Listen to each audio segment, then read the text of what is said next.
The next morning was vibrant and new.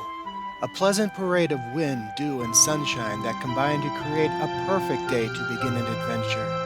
And the excitement and optimism shared by the heroes who had gathered near the hastily repaired main gate of the city only added to the wonder of the moment. These adventurers had come to partake in a great quest, an event unparalleled in the history of Josephine, perhaps approaching that of the legends of Sisla and the ending of the Age of Damnation. One day, great songs would be written in honor of the heroes who retrieved the Shard of Life from the Evilroot forest, adventurers who possessed the strength and cunning to save Josephine from the marauding Benzars and their angel of death. Future generations would owe their lives, their very existence, to this group of heroes, and it would all begin on this fateful day.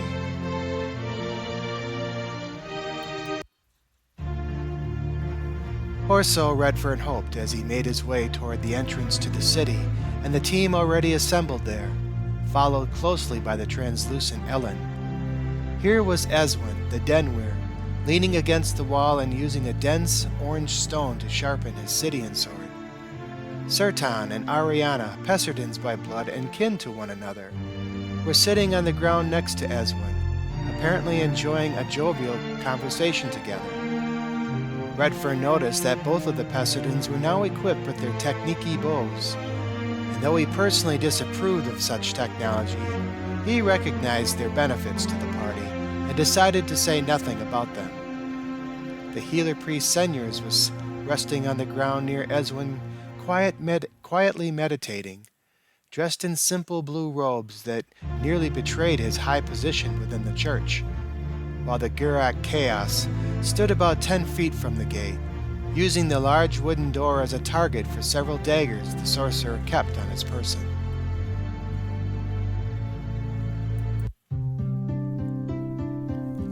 "Good morning, my friends," Redfern shouted, motioning for the heroes to approach him. The strangers examined Redfern with curiosity and respect, but found Ellen to be truly amazing. Indeed, Eswin soon positioned his weapon and slowly stuck it through the ghostly woman, demonstrating to all that she was truly a spirit of the land. Redfern smiled and introduced Ellen to the party.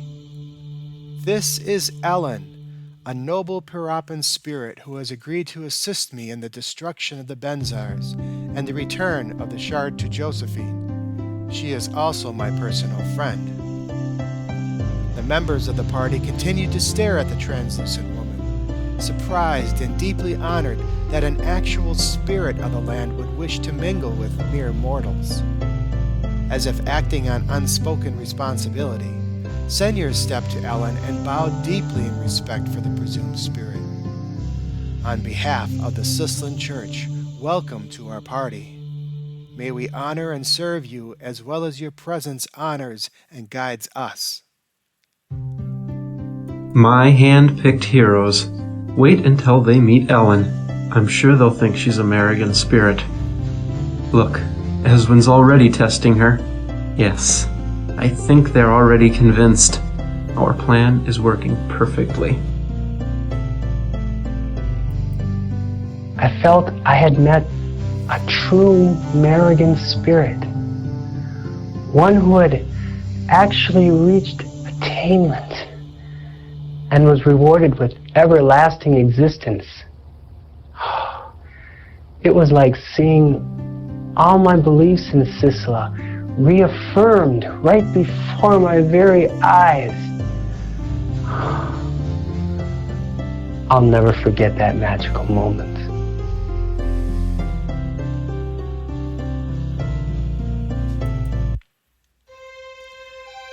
Not prepared to be received with such reverence, Ellen's smile showed all of her teeth, and she even giggled a bit as she turned to Redfern. The charlatan looked back at her and winked, realizing Ellen's ruse was working perfectly, then turned back to address the rest of the party adventurers. "By thunder," commanded the leader, quickly gaining everyone's attention. "Today we begin our trek to the Evilroot forest. in a noble and heroic quest to end the Benzar's reign of terror and return the Shard of Life to the people of Josephine who need it most.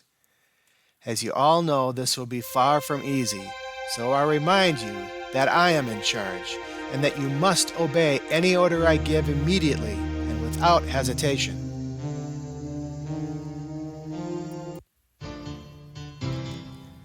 Redfern spoke in an authoritative voice, reaffirming that the presumed wizard was indeed an excellent leader.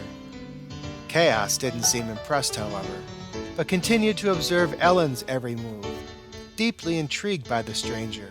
"And that includes you, Sertan," Redfern said, smiling, both of them well aware of the Pesserdins' fun-loving but sometimes undisciplined and even mischievous attitude toward adventure. Sertan smiled and looked to Ariana, the two already good friends. Believing the party was ready, Redfern signaled for them to press forward, the small group of heroes marching toward the main gate. Several nearby soldiers unfastened the new door, swinging it open and allowing the heroes to finally begin their adventure. I couldn't have cared less about what Redford was saying, but the spirit genuinely intrigued me. I certainly didn't believe in all that nonsense about attainment, so I never expected to meet what fools would call a spirit. Yet, there she was, right before me.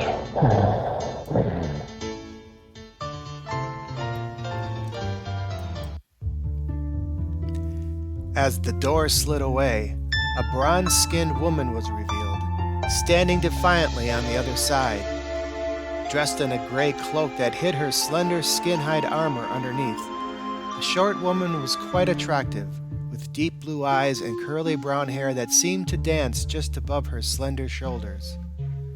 Somewhere just over 30 years of age, the woman was certainly not interested in beauty, however, as she shouted to the party before anyone could react to her presence.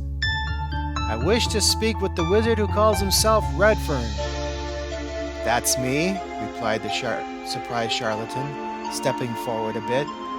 "What do you want?"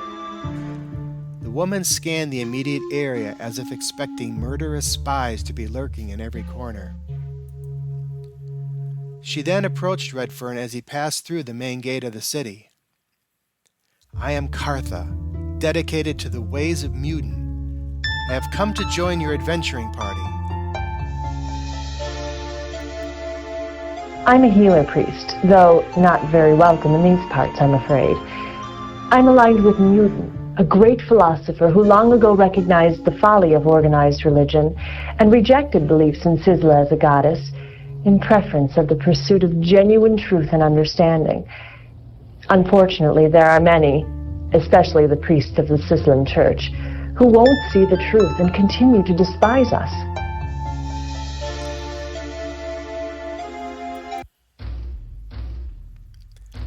Surprised by the offer, Redfern began to consider the opportunity, realizing that another healer priest within the party would certainly be beneficial to all.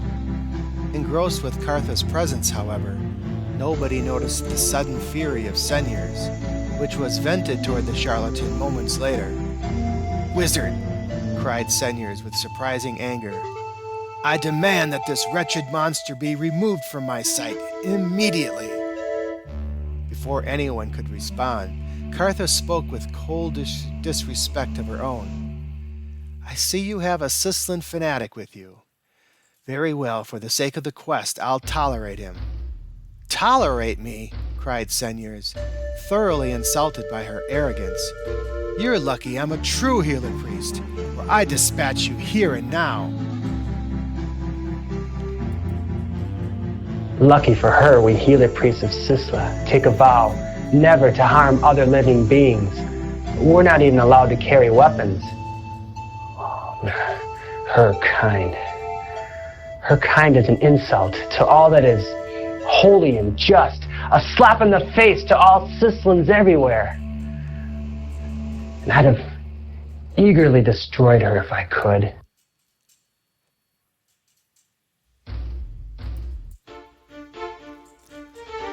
Let's hear what she has to say, snapped Redfern, asserting himself between the two feuding priests.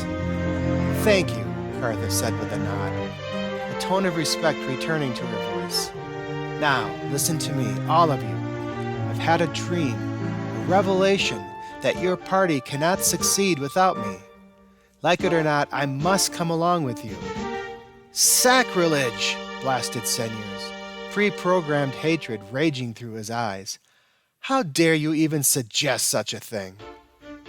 Yet true revelations are things that must never be overlooked, commented Eswin, apparently knowledgeable of such things. If she's telling the truth, she must be allowed to come. I didn't believe in them myself, Cartha continued, already winning the party's respect. But the dream was quite vivid. Without me, all of you are doomed. I must say, I really didn't care about the true nature of their beliefs.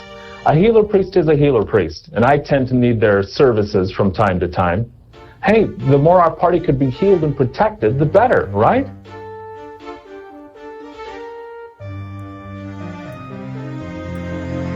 My friend, what's a revelation? It's said that some events within Mariga are so profound that a select few can learn of them even before they happen.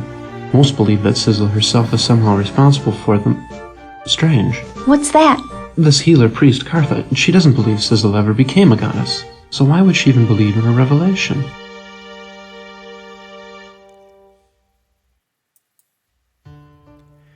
You're the one who's doomed, heathen, shouted Seniors, extremely upset. You and I are sworn enemies, and I won't permit your kind to foul a quest as important as this.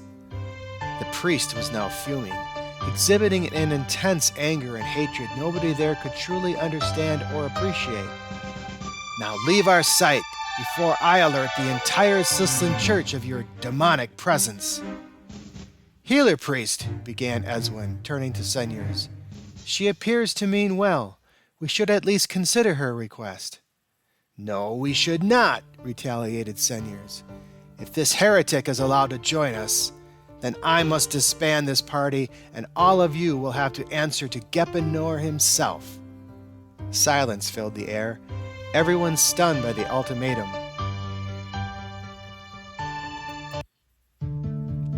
I must say, that's not very fair.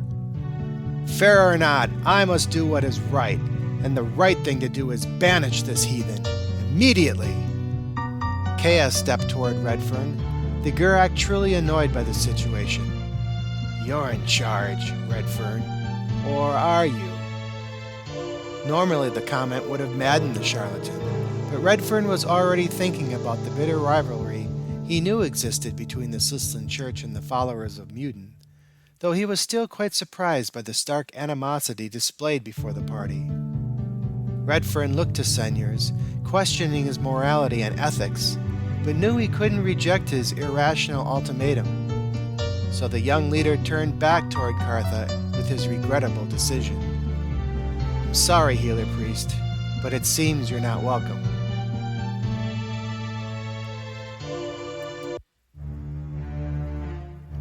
The priestess fumed with bitter disappointment and frustration, turning to Seniors to voice her feelings. You fool! Your mindless obedience to ancient dogma will only result in the destruction of everyone here. At least I tried to help. Cartha then turned and walked away, apparently choosing to remain outside the city. The heroes watched her depart, and then Ellen turned to Seniors and spoke boldly to him, criticizing the rudeness of his actions. That wasn't very nice, whoever you are.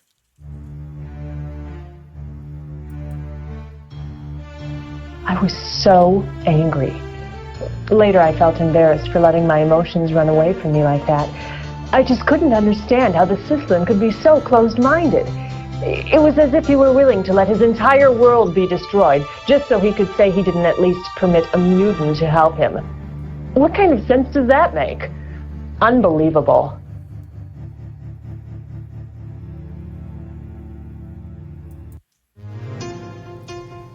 A bit surprised by the comment, Seniors responded, still upset but addressing Ellen with the deep respect he knew she deserved. you of all Sisla's creatures should understand. The mutants are atheists, totally corrupt in their ways, and would see the entire code destroyed to further their own heretic convictions. I only did what had to be done. Unable to fully appreciate the situation, Ellen sighed and nodded with the trust that seniors would not lie to her. Redfern shrugged as well, and then ordered the party to move past the main gate, finally departing the city on their quest to recover the Shard of Life. The adventure had begun. Senors, remember your teachings. Remember that the mutants hate us. Hate what Sisla has done for our world. Hate the fact that we have something to believe in, and they don't. Remember that the mutants are atheists, totally corrupt in their ways, and would see the entire code destroyed to further their own heretic convictions. You're only doing what must be done.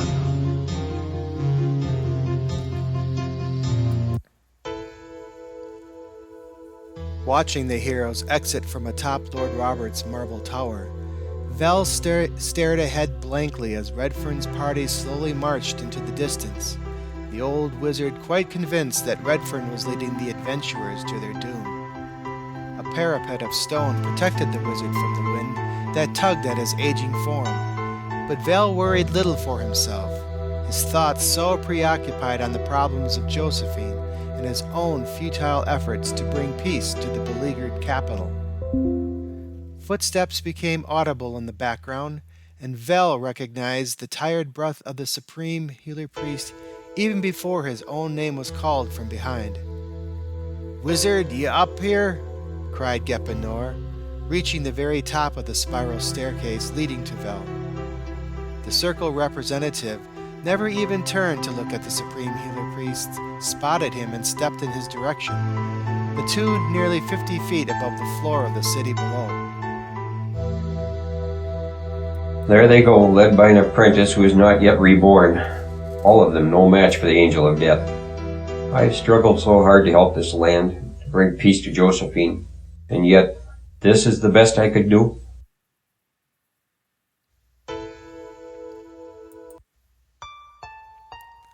"Are they off?" Gepenor gasped, reaching the edge of the parapet to have a look. Vel pointed to the adventurers in the far distance, prompting the healer priest to smile with relief. "Good." Again, Vel didn't reply, but continued to appear distant and lifeless, deeply worried about the present situation. Nor recognized the look and inquired, "You're worried about the circle, aren't you? I was told no one was to interfere, that Josephine had to be punished. Yet I authorized this quest." "And you did the right thing, Vel," Gepenor replied, issuing a rare compliment. "Sisla set up the circle long ago to protect all of Mariga, to do the right thing. But the circle just isn't interested in us anymore. They've outlived their usefulness." Who is he to speak of the demise of the circle? Indeed, the Sicilian Church wouldn't exist had it not been for its birth through the inner circle. Still, I must admit that the circle has lost control.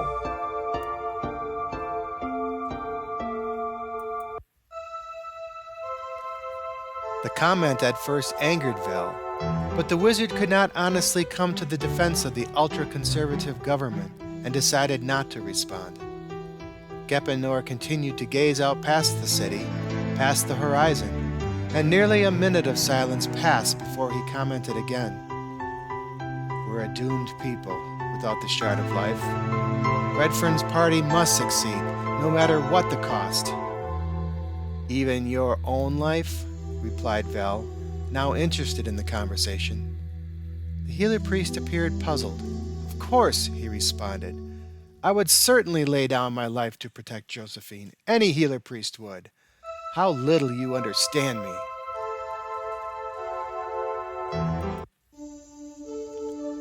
Vel looked at Nor, remembering the priest's failure to utilize the shard during the attack at the church several nights earlier. The depressed wizard then focused back on the surrounding countryside. Yet death is the ultimate failure. You can't help anyone once you're gone. Yes, But there are those who become spirits after their demise. They continue to serve the land after expiration.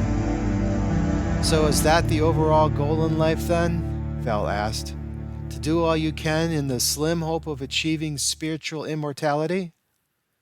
That is our belief, the healer priest replied, surprised by the turn in conversation.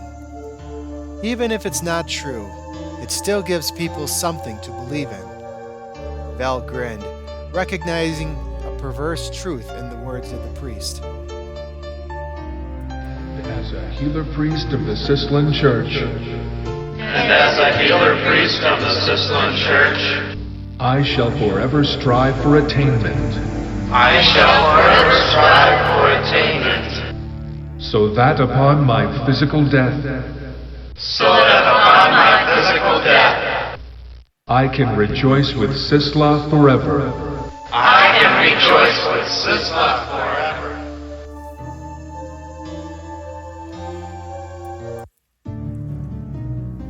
Look, Gepenor replied, lowering his defenses for the very first time. I know we've had our differences.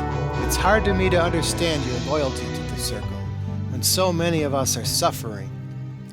But you've given good advice since the execution of Sandris, and you've done well to protect the city. Supreme One, replied Vel, never an admirer of the hypocritical priest. What you did to Sandris was as unforgivable as what the Circle is doing now to Josephine. Both of you are at fault for all this misery, and I'm afraid I alone can't make things right again. Stunned by the opinion, Gepenor unleashed his full fury upon the tired old man. Little do you know what happened. After Sandris unearthed that corrupted place in Evilroot, the woman changed into an assassin of all our hopes and beliefs. If we hadn't have executed her, she would have allowed heretic faiths and inferior races to settle within the city, and she was even planning to repeal the very code of the land. Have you forgotten all that? Apparently he had. Sandris was a tyrant, about to remove in one swift stroke what centuries of utopia had achieved. As a child of Sisla, I owed it to her and all of Josephine to act, and act I did. The Circle Wizard was apparently too rigid and unfeeling to understand my motives.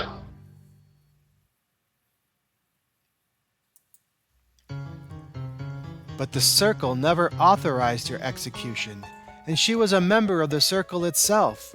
And that's why they're not helping now, because of your gross mistake. I did what needed to be done, howled the priest, barely able to contain his rage. Sanders tried to change this land, and now she's paid for it. Be warned, Wizard. I rid myself of Sandris, and I can rid myself of you. How little you recognize the power of the Circle, priest, Vel warned as he turned to step away, tired of Nor's threats. Recognizing that the wizard was up to something, Nor grabbed a sleeve of his white robes and stopped Vel, still quite upset with the Circle member.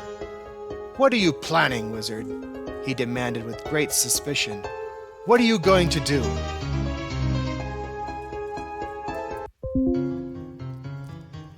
You can hide behind your cloth and say you act in the name of the church, providing nothing but rhetoric and empty promises. But I'm going to help Josephine, despite the Circle and despite you, the wizard replied, his tone morose and final. "Taking your advice, and I'm going to my death." "Then go to your death, wizard.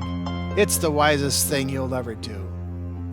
The healer priest turned and looked away, utterly convinced of his own self-righteousness.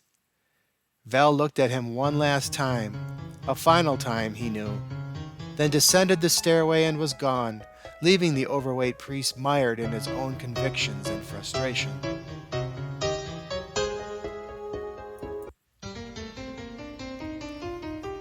Having just witnessed all they needed to see, the wizards of the Inner Circle ceased their magical concentration and were silent, appalled by the conversation between Vel and Gepenor.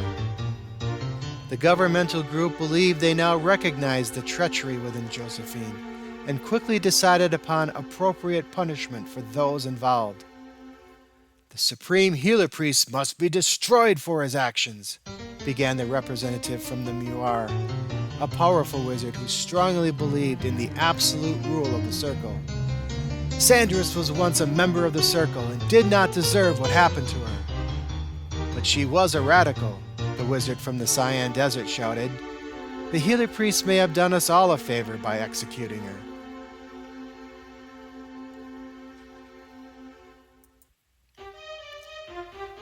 "Even so, the directive did not come from us," the Venerable Enlightened One announced, her voice again amplified many times by strong Majika. "If everyone acted without ultimate control and guidance from the Circle, utter chaos would rage across America, and we would fall back into another age of damnation. This Healer Priest must be properly punished for his insolence." Most of the representatives agreed, but Vel's fate had yet to be determined. The wizard referred to moments later by the representative from Ironwood. Again, it was the Enlightened One, the oldest and presumed wisest of all, who cast the final sentence. "We have been very patient with Maratha, but this Healer Priest has gone way too far. It's time to send a message to Josephine, to all of America, that the Circle will not tolerate such acts of defiance."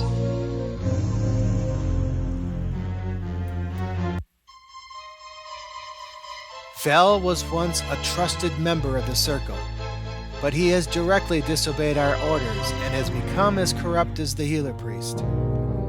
Both of them shall be visited by the Sioux Priest. The wizards gasped, shocked by the method of capital punishment chosen for both men. Some believed that the punishment did not fit the crime, but the Enlightened One was all-powerful and simply could not be argued with. Sickened by the thought of the punishment, the representatives adjourned from their secret meeting, ruling that the horrid Sioux Priest would be released upon Gepenor and Vel immediately.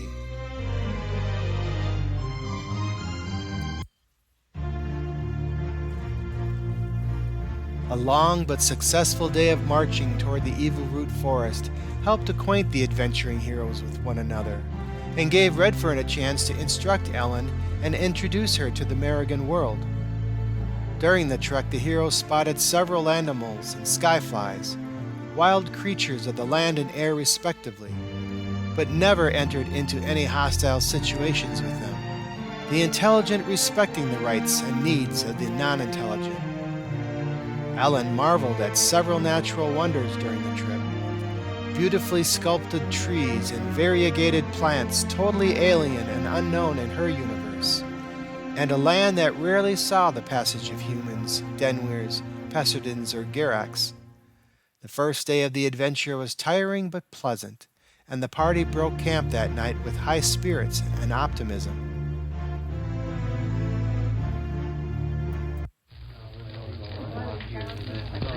Sertan and Ariana chose a small grove for the party to spend the night within, and quickly left to secure firewood before the coming darkness. Packs were opened, tents were pitched, and a central fire was started for all to sit around and enjoy. As the sun set behind the distant Barrier Mountains to the west, the group gathered to consume their well-deserved suppers, Sertan and Ariana returning to the campfire site and engrossed in one of Sertan's tall tales. "So there I was," said Sertan, carrying several small logs and large branches for the fire. 30 feet of canyon in front of me and 10 hungry wargars right behind me. Ariana chuckled gently, obviously enjoying the story. "So what did you do?"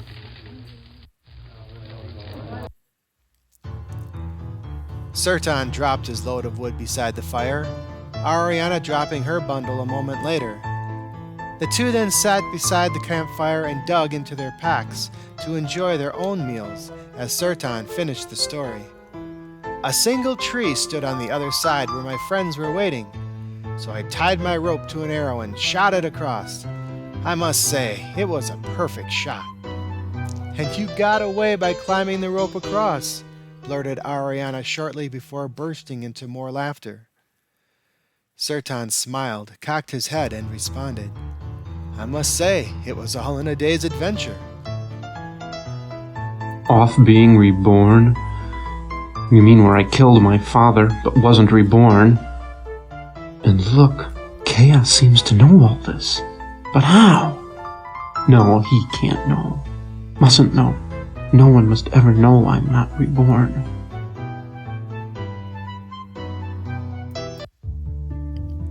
That's one I haven't heard before, commented Redfern, noticing that Sertan and Ariana had already become the best of friends. Happened in Meyermuck years before you were even born. We never did find the water of the seasons. Then you've been this way before. Many times, Sertan answered, consuming the various preserved fruits, vegetables, and nuts tucked away in his pack. We should reach the Wilex by sundown tomorrow. The heart of Evilroot is another day after that. Hey, Redfern, Chaos called with more than a touch of sarcasm. The Wilex is quite wide, and your Majika certainly won't get us across. I must say, we don't need Majika, said the Pesterdin, coming to Redfern's rescue. I know of a raft crossing there we can use. It's a bit technicky, but not too bad. Chaos simply grinned, unable to ridicule Redfern any further for the moment.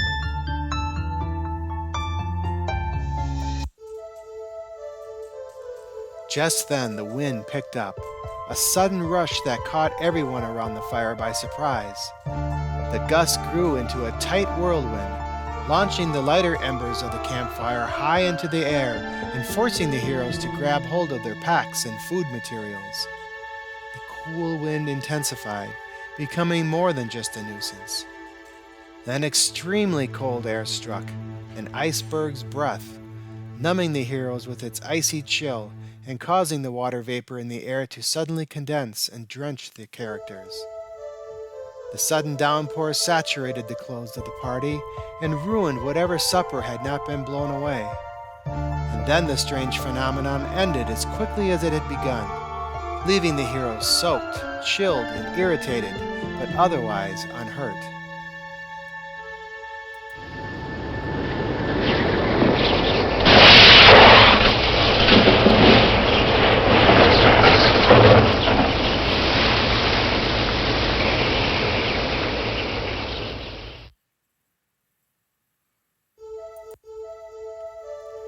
I hate those damn things, spat the Gurak after several moments of silence, water running down the back of his long lavender neck. Senyers turned to Chaos, not liking the comment at all. Show some respect. It's an honor to be greeted by a holy Delma. I must say, began Sertan, picking through his now wilted and ruined fruit, there's not much holy in being chilled to the bone and having your supper spoiled. Perhaps not to you, replied the healer priest. But in reality, Delmas are glorious events, symbols of great courage and sacrifice. So you fanatics say, Chaos added, neither impressed nor encouraged by the beliefs of the priest. What a bunch of garbage. All that matters in life is power and making others do as you command. That priest is just a fool. I'm surrounded by a group of fools, and I can't wait to watch them all perish.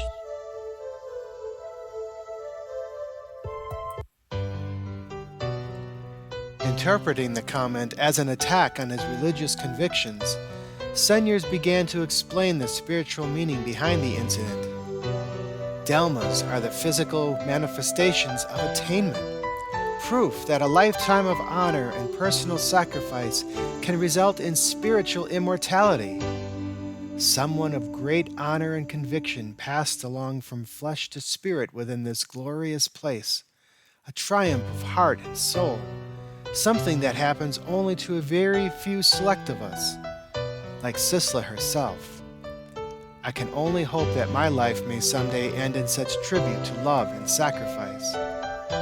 And it will, ridiculed Chaos, beginning to annoy everyone, though you're already blowing off air around to start your own Delma. That's what life is all about. Attainment. We Sislans believe that just as Sisla herself achieved spiritual immortality through a lifetime of social dedication, self-sacrifice, so all of us can by dedicating our lives to the pursuit of truth and honor, compassion. Delmas are truly the remains of such physical passings, and I wasn't about to allow that Gurak heretic there to ruin the glorious event.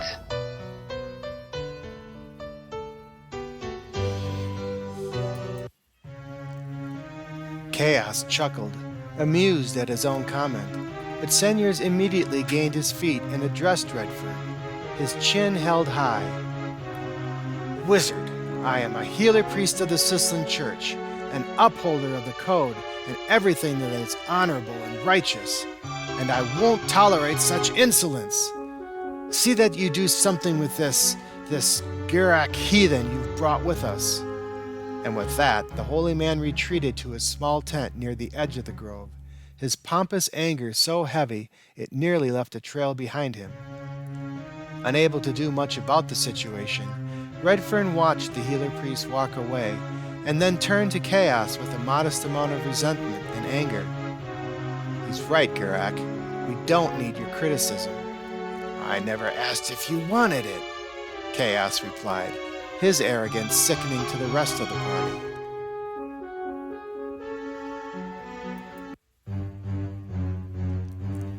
This sarcasm of yours will be your downfall, Ezwin returned, wondering what could have motivated Redfern to allow the Gurak to accompany them in the first place. I'll be around after you're dead and rotting. Are you threatening me? Warned the Denwir. Why should I?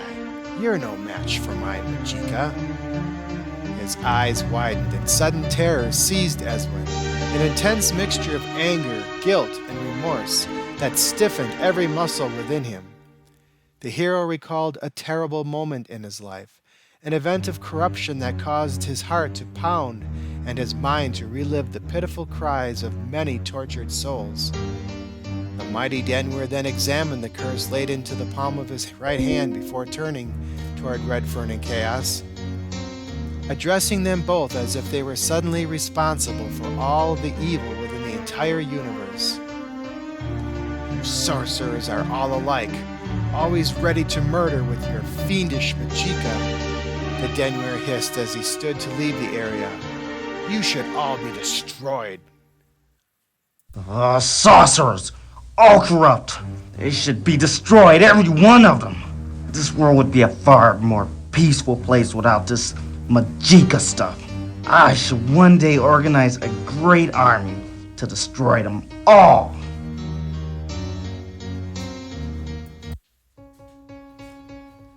The tormented defender then stomped off into the night himself, leaving the others in confused silence.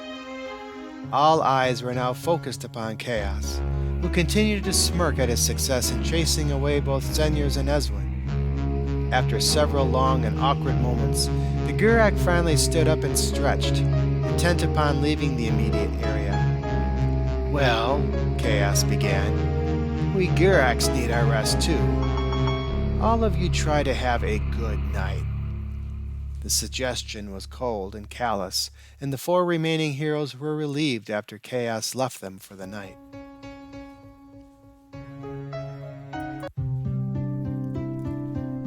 The last vestiges of daylight now gone, the rhythmic patterns of nearby insects began to play in the background, a reassuring song that all was well within the grove. Ellen moved closer to Redfern, prompting Ariana to speak. Spirit Ellen, are Delmas truly created by the attainment of honorable heroes? The young Pesserden asked innocently, surprising the ghostly woman. Ellen looked to Redfern, not sure how to respond, then turned back to Ariana and smiled. I come from a far distant land. I don't know much about such events, but I'm sure the priest would not lie to us. I must say, interrupted Sertan, are not all spirits born in the same act that causes the Delmas? No, not all of us. I come from a place inconceivable to all of you, a place so far away that I'm afraid I may never return. That is why Ellen is with us, added Redfern, more truth than lie. She hopes that the powers of the shard can send her back to where she came from as well. She needs our help as much as we need her.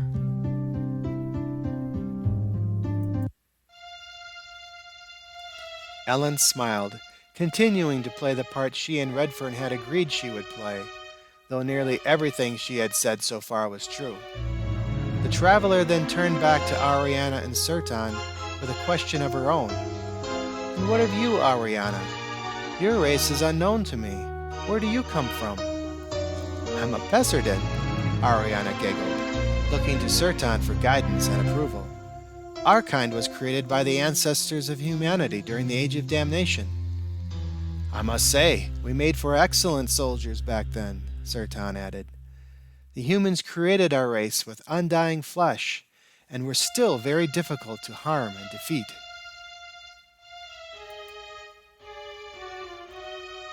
I must say, after centuries of endless suffering for the humans during the Age of Damnation, our kind was created to do the actual fighting. We became the soldiers of the human armies. The humans created us with flesh that quickly healed and bodies that never wore out, so we were very difficult to slay in battle. We're also eternally optimistic, to counter the horrors of war, something I am very grateful for, let me tell you. Even to this day, our kind feels a very strong kinship with the human race.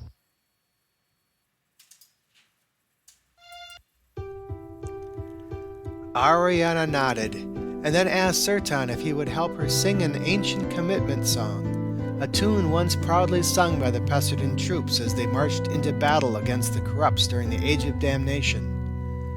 Sertan eagerly agreed, using his forefinger to scribe a beat of the song in the air. A time of dread, a time of toil, a time of blood that runs o'er the soil. The humans fight on, eternal damnation, a heroic quest to save their nation. Tour, tour, tour, tour, we Pessardins will endure. For ages now the war has raged, humanity struggles locked in its cage. We are the new, we are the young, we are the sons to make war one. Tour, tour, tour, tour, we Pessardins will endure. Through frozen land across the sea, between the trees lies victory. We fight for man, we fight for life, we fight for honor as is our right. Tour, tour, tour, tour, we Pessardins will endure. There will soon come a time to be a world that's safe for you and me. Death to the corrupts, the Giracs we shun. Let us end the damnation. Tour, tour, tour, tour, we Pessardins will endure. Ellen enjoyed the song, the lyrics and melody revealing a distant culture sure of its purpose within the world, a people of honor and joy that met the horrors of war with genuine understanding and commitment to the preservation of the human species. This was something unique and wonderful for Ellen, and she quickly voiced her impressions. Wow! One race fighting for the preservation of another. Back where I come from, most wars are fought because one race wishes to destroy the other. Their song of the Pessardins, so rich with purpose, with honor, of commitment. These people were more concerned with another race than themselves. If only we were like that, where I come from.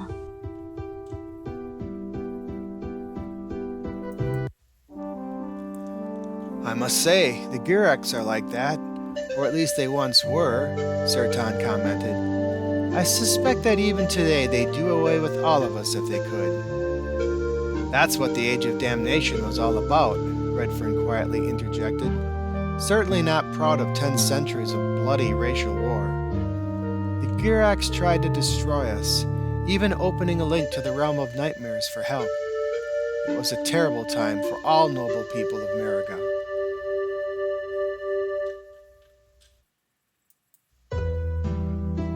I must say, enough talk of the past, Sertan demanded with a smile, ever so jolly and carefree. Behold, the wonders of Sleepwood. Having retrieved a small chunk of wood from his pack, the hero proudly displayed it in front of everyone, as if holding a trophy for all to see.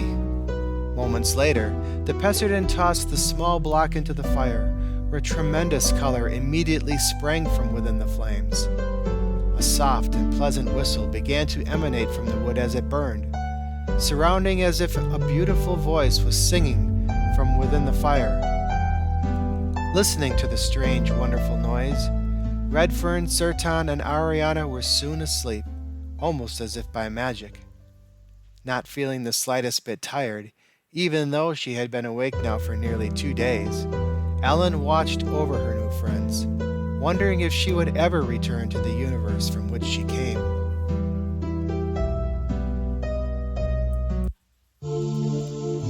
Meanwhile, Senyers made himself comfortable within the tiny confines of his temporary shelter, a magical stone in the corner of his tent blazing with intense light and providing the healer priest with more than enough illumination to see.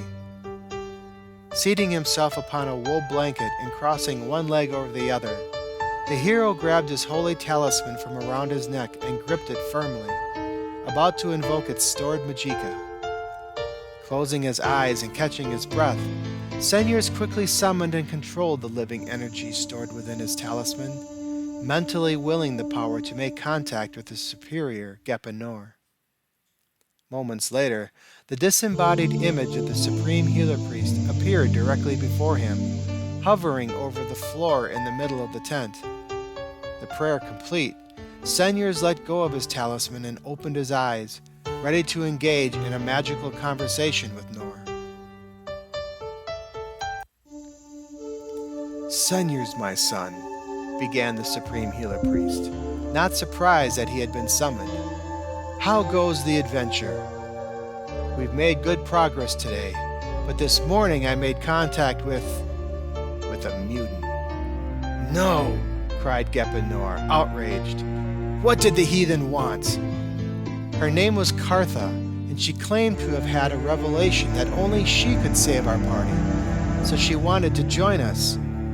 No doubt a lie or a trick on her part, suggested Nor. She's probably after the shard herself.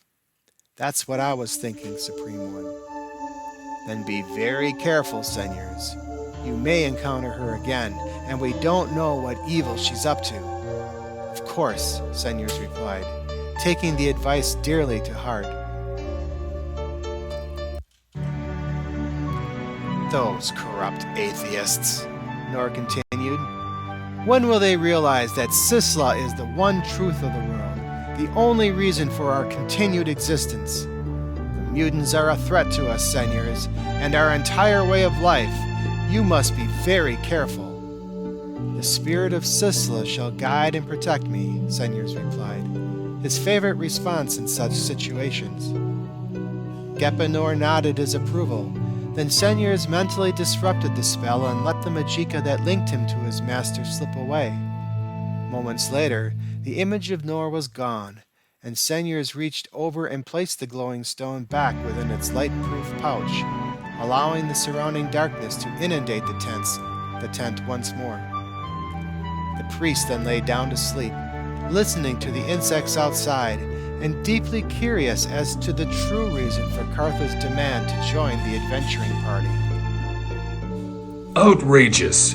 A mutant within the heart of Parappa asking to help find the Shard of Life with a priest of the Sislan Church?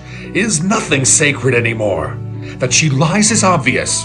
What she wants is much more a mystery.